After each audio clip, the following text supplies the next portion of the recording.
محترم سامعین کرام، ایک کافر نے حضرت شفیق بلخی رحمۃ اللہ علیہ سے کہا کہ آپ خدا پرستی کا دعویٰ کرتے ہیں، جس میں آپ یہ بھی کہتے ہیں کہ ہم نے اللہ پر توکل کیا ہے۔ اے شفیق رحمۃ اللہ علیہ، اس سے تو یہ بات ظاہر ہوتی ہے کہ آپ خدا پرستی نہیں کرتے بلکہ روزی پرستی کرتے ہیں۔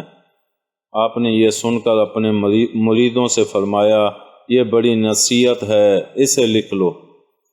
جب اس شخص نے یہ سنا تو اپنے دل میں کہا کہ شفیق بلخی رحمۃ اللہ علیہ واقعی بڑے بزرگ ہیں اور بڑے حق پسند ہیں۔ پھر کہا، اے شفیق رحمۃ اللہ علیہ، فی الحقیقت آپ کا دین سچا ہے، اس لیے کہ آپ کے دین میں تواضع اور حق پسندی انتہا درجے کی ہے۔ اگر یہ بات نہ ہوتی تو مجھ جیسے بے دین آدمی کی ایک قول کو اپنے اور اپنی قوم کے لیے عبرت اور نصیحت تصور نہ فرماتے اور نہ لکھواتے۔ اللہ جلدی سے مجھے مسلمان کیجیے اور کلمہ شہادت تلقین فرمائیے۔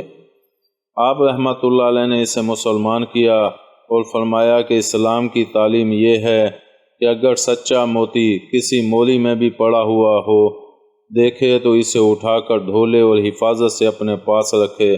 چنانچہ حضور آقا نامدار حضرت محمد صلی اللہ علیہ وآلہ وسلم فرماتے ہیں، حکمت اور نصیحت ایمانداری کی ایک پیاری اور چاہتی چیز ہے، پس چاہیے کہ اسے نہ چھوڑے، اگرچہ وہ کسی کافر کے پاس سے ہی کیوں نہ دستیاب ہو۔ امید ہے آپ کو ہماری یہ ویڈیو پسند آئی ہوگی۔ پسند آنے کی صورت میں لائک کریں، کمنٹ کریں اور شیئر کرنا مت بھولیں۔ ملتے ہیں اگلی ویڈیو تک، اللہ حافظ۔